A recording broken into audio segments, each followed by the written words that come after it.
selamat malam Bang Yun. Selamat malam. Bang Yun, sebagai praktisi hukum yang telah berpendapat terkait kasusnya yaitu Ahmad Zoni yang sudah divonis yaitu 7 tahun denda 1 M, dan akhirnya pihak dari kuasa hukumnya atau Ahmad Zoni sendiri tidak banding, namun dari pihak satu atau kuasa hukum yang baru untuk mengajukan PK. Itu gimana?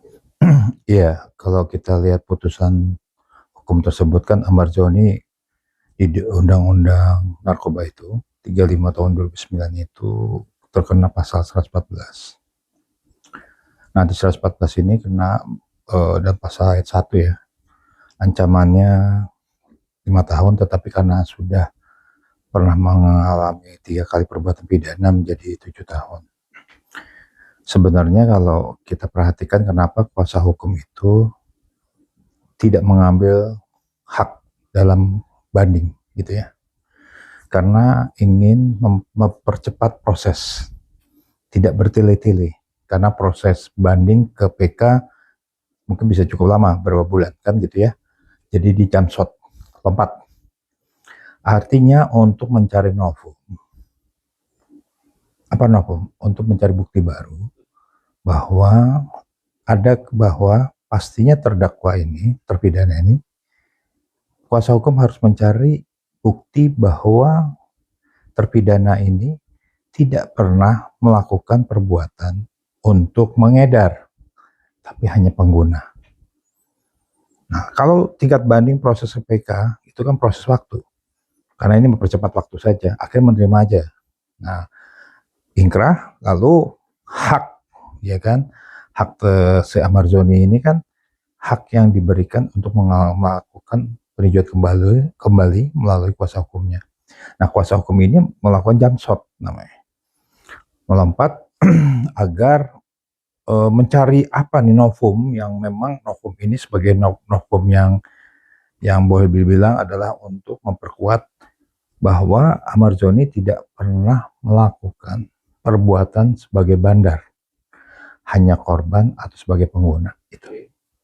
Itu yang dilakukan. Tapi dari sisi hukum, dari banding yang dia tidak lakukan, langsung lompat ke PK itu biasa? Ya biasa aja. Ya artinya kita nggak ngajuin banding. Ya sudah, akhirnya lewatin kan tuh ya semuanya kasasi. Nah, ya akhirnya juga kan ada hak di peninjauan kembali kan.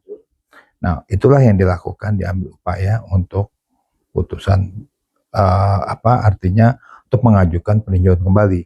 Syarat peninjauan kembali itu kan ada beberapa syarat, antara lain harus menemukan novum atau bukti baru. Gitu.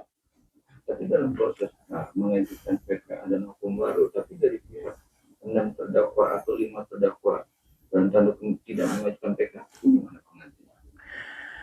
Ya bisa sah-sah saja kan, karena PK itu kan haknya juga kita, mau dipakai boleh, nggak dipakai juga boleh. Selama sudah saya nerima ingkrah, ya sudah, nerima putusan kan. Tapi ini kan yang dilakukan kan bahwa tidak mengajukan banding, tapi melakukan langsung permohonan pada peninjauan kembali. Nah, hal-hal itu sebenarnya diatur dalam undang-undang nggak masalah, selama memang menemukan tadi PK itu macam-macam kan.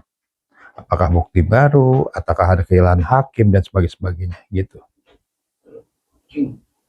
Bocor ya? Oke, Bang, dikatakan PK itu adalah katakan novum baru, memperkuat dalam tanda kutip kan ada 3 kalau PK itu tetap dengan 7 tahun, bisa ringan dan bisa bebas. Nah, dari hukum atau analisa hukum sendiri dari 7 tahun, denda 1 M, padahal menuntut 9 tahun. Misalkan menurut kalau menurut saya sih, pendapat saya bisa saja itu lebih tinggi, tapi bisa juga dia lebih rendah. Tergantung, asal novumnya memang dibuktikan dengan kuat, fakta-faktanya kuat, lalu memang di dalam nanti persidangan PK itu kan pasti ada sumpah dan sebagainya ya. Nanti bukti-bukti itu memang menjadi suatu keyakinan pada Hakim Agung bahwa itu menyatakan bahwa apa perbuatannya Ahmad Zoni memang betul, bukan perbuatan sebagai pengedar, tapi perbuatan pemakai gitu. Bang, bicara katakan PK itu beda dengan kaya ya Bang. Kalau kaya itu korek hakim untuk menuntutnya dengan pasal atau dengan memponis itu beda ya Bang.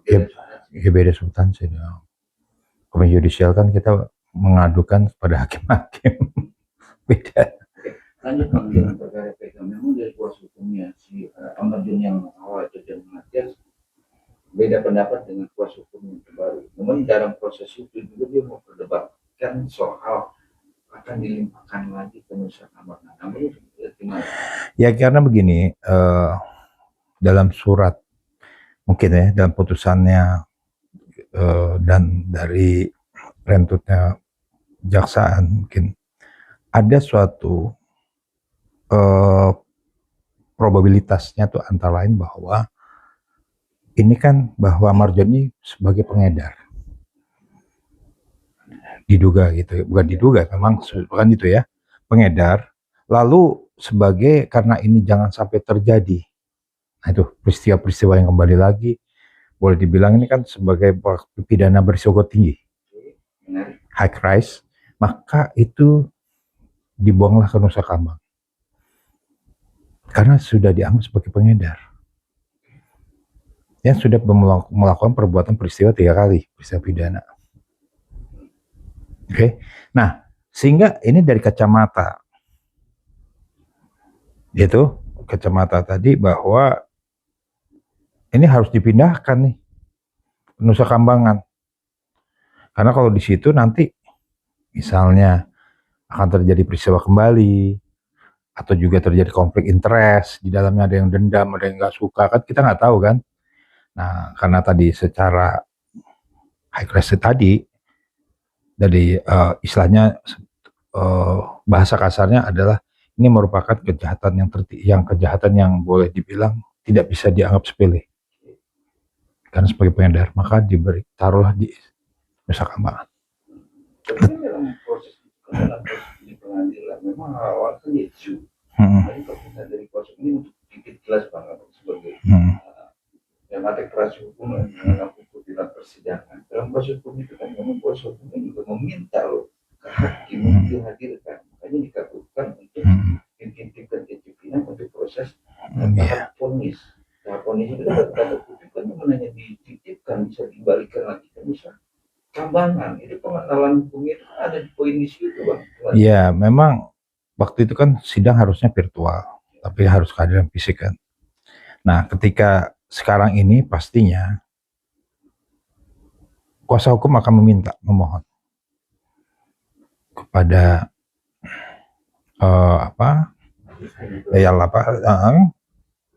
agar Ahmad Joni dikembalikan di tempat dengan beberapa aspek biasanya. Pasti biasanya di situ ada pertimbangan di dalam memori PK ya. Antara lain bahwa Ahmad Joni itu bukan sebagai seorang sindikat internasional. Pasti ada argumen lah di situ.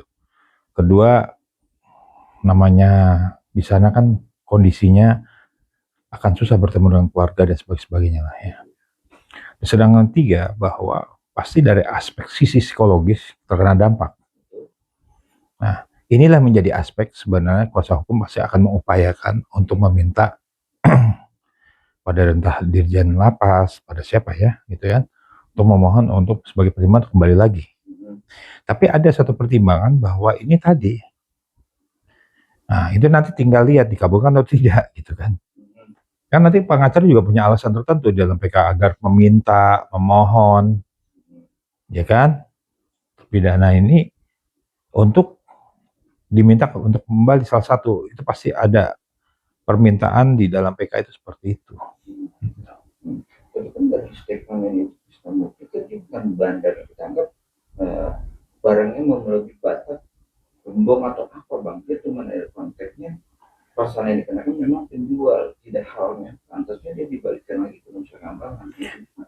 Ya masalahnya itu kan tergantung daripada diskresi dalam arti gini, putusan hukum dan putusan pengadilan itu kan ada pertimbangan hukum. Nah, pertimbangan hukumlah menjadi salah satu ya pertimbangan yang dimana bahwa Ahmad Joni ini melakukan seperti bla bla bla, walaupun kita nggak tahu ya isinya, kurang lebihnya lah gitu. Nah sehingga akhirnya diambillah satu putusan. Nah, ini sebaiknya memang dibuang saja. Itu kan pertimbangan hukum, pertimbangan majelis kan. Nah, amarnya seperti apa gitu kan.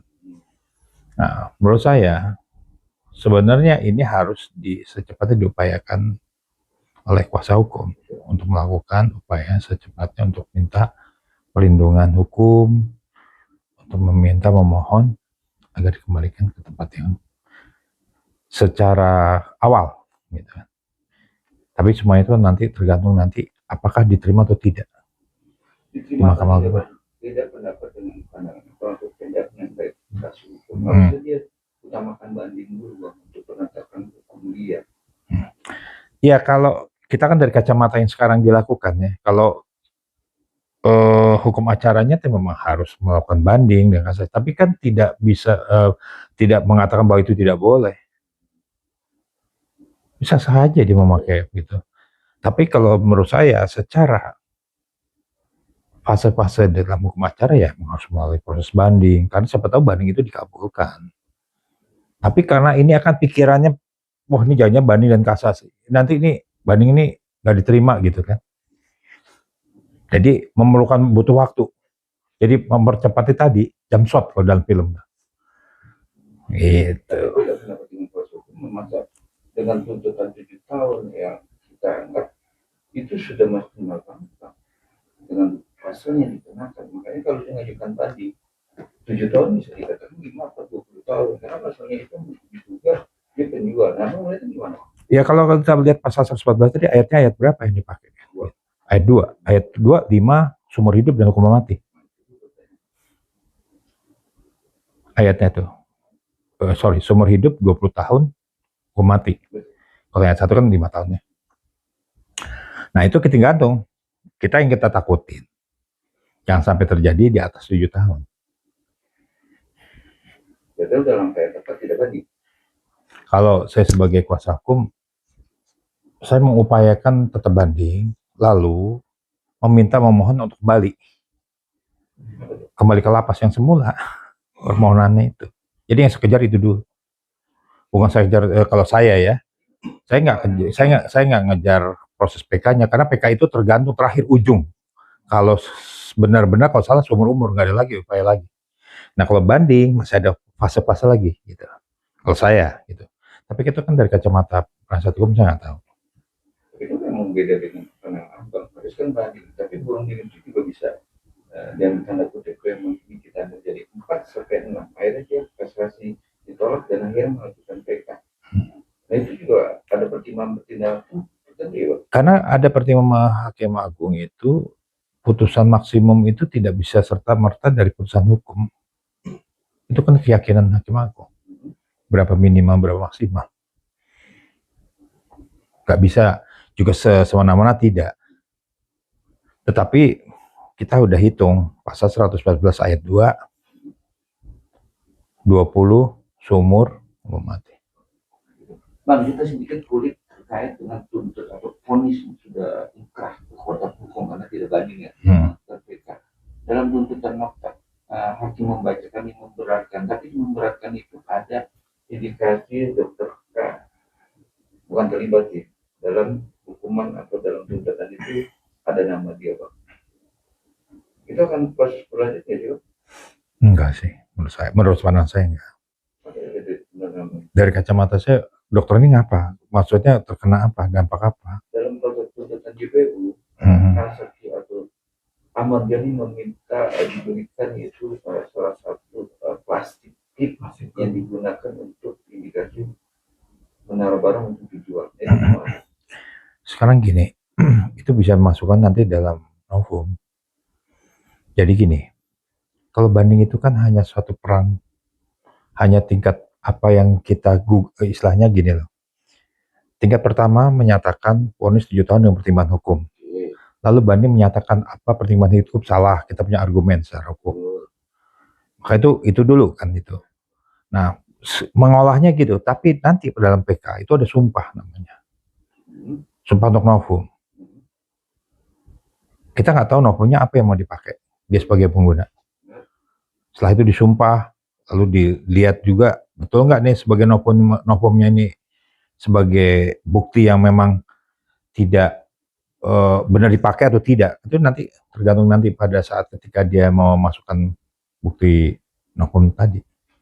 Cuman yang buat jadi pertanyaan saya bang, kan ini ada kemarin dalam putusan yang dibacakan itu kan ada pasal-pasal itu yang memberatkan dia, diduga dia 3 kali ya kan melakukan yang sama, ya kan tidak terbuka dalam proses di pengadilan atau berbelit-belit lah, dan di situ juga ada namanya dokter K yang ikut atau bukan ikut sih terindikasi ada tentang kerjasama. Maksud saya poin dari dokter K itu dalam gugatan itu polisi itu kan pasti juga mengembangkan bang, bisa ada proses itu masih mana? Kalau misalnya memang nanti kita anggap bahwa itu turut serta, bukan tidak mungkin, tergantung dari siapa, dari pihak penyidik awal lagi ya, kan nggak bisa langsung begitu. Awal lagi apakah siapa-siapa saja yang terus serta masuk ke dalam kemufakatan kejahatan ya, itu. Nah, itu bisa saja. Karena Undang-Undang 1/2023 ini pengaturan turut serta itu orang yang benar aktif ya, dengan kerjasama gitu loh. Kalau memang ada indikasi kejahatan, kalau dia nggak tahu nggak, misalnya suruh bawa minuman contoh ya satu produk lah, tapi minum itu mengakibatkan ada hal apa, kalau dia nggak tahu nggak bisa dong masuk kemufakatan kejahatan. Pertanyaan saya itu kan melalui WA pesanan itu bang.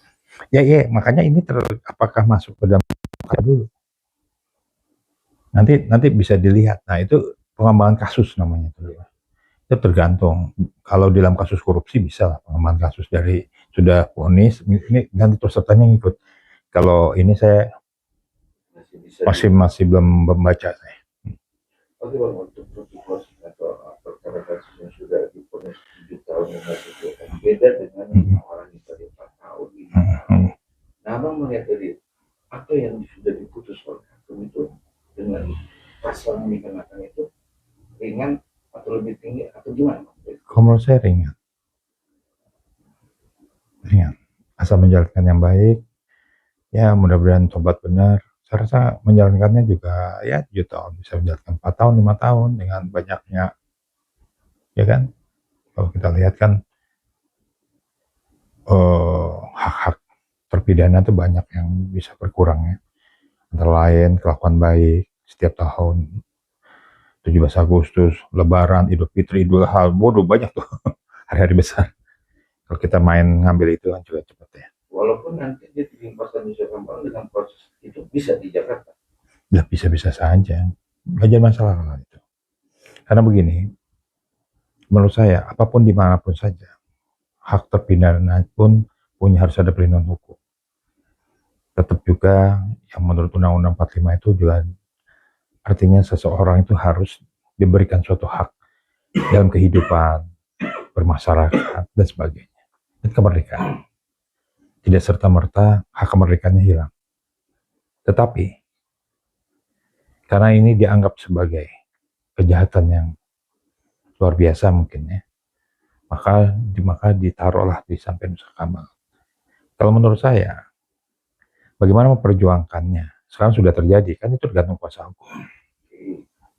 Ya, selama kita mempunyai niat yang baik, bertobat, ya banyaknya mudah-mudahan diberikan amnesti. Kalau nggak tahu macam-macam lah ya. Pada saat tadi bisa jalan juga singkat. Itu pendapat dengan pikiran masyarakat atau ya. Namun dari pihak dokter yang merasa sekarang mewakili keluarga sendiri, meyakinkan bahwa Ahmad Joni itu bukan korban, hanya pemakai. Itu kan nggak bisa masuk ya dalam putusan. Artinya di sini kita harus menghargai putusan hukum, tetapi masih ada upaya yang semoga nanti di Mahkamah Agung apa yang diinginkan Marjoni melalui kuasa hukumnya itu dikabulkan, bahwa hanya dia seorang pemakai. Dan permintaan itu satu, tidak mau di Nusa Kambangan, itu juga bisa dikabulkan dalam proses. Bisa saja nanti dan terima itu. Ada 3 tadi aspek psikologis, ya kan, tadi bahwa dan sebagai aspek keamanan dalam namanya orang kan kesehatan itu kan 2, jiwa dan mental, fisik dan mental. Yang ketiga dalam arti bahwa subjektivitas hukumnya tuh artinya jangan sampai orang menganggap bahwa dia melakukan seakan-akan kejahatan internasional. Itu saja. Tapi dengan dianggap sebagai kejahatan yang luar biasa tadi yang bilang gitu ya, pindah ke Nusa Kambangan, ada kemungkinan nggak sih jika pengajuan untuk kembali di lapas Jakarta itu akan Bisa, dikabulkan? sangat bisa. Kalau di situ nanti ada permohonan dalam PK itu diajukan oleh penasihat hukum, bisa saja dikabulkan. Argumentasi dia berspekulasi bukan pandang. Ya, makanya inilah menurut pandangan secara hukum kan dari kacamatanya berbeda. Kacamata kita juga percaya bahwa itu memang dia seorang pemakai, tetapi kan ini harus menghargai dari hak putusan hukum. Ya. Siap. Terima kasih.